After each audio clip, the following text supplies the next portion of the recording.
ebintu bya Kibalamu oyinza okugamba nti bizibu abadde yakamala okwogera ebyo wabadde wakayita essaawa ng'emu n'atuuza olukuŋŋaana lwa namawulire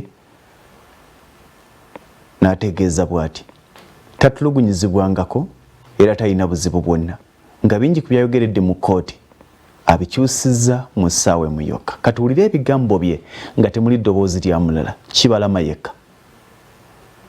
Sikubwanga, situlugunyizibwanga, wabula nga ndina obukuumi obunyamba okuba nti sifuna balabe bonna bakola ki bantusa ku bulabe obwo. Nebigere temuliimu gumu? Nedda sebo. Embale yiwatuukayo? Embale ndowooza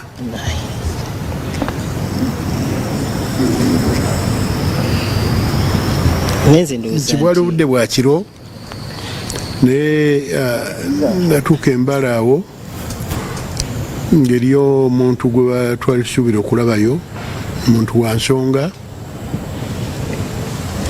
n'omuntu ne tutamulaba. So we are forced to come back to Kampala. Ani yali aluse olukwe lwa meeting y'embale? Olukwe? There's no such a meeting. Ate olukwe situlutegera mu Luganda naye olukwe is a different thing altogether. Tulekeraawo press conference okakasa abantu balage ebigere. Mwami Kibalama abantu balage ebigere. Just do it and we go away. Balage ebigere. We are on media. Abantu bagamba bakuba ebigere ne bivaamu enjala. Kakati mwagala kulaba bigere kuba mweziri mwagadde kulaba njala mweziri wali yakugambye nti bankuba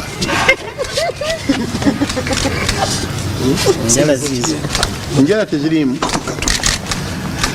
banamawulire tusanyusa okubalaba.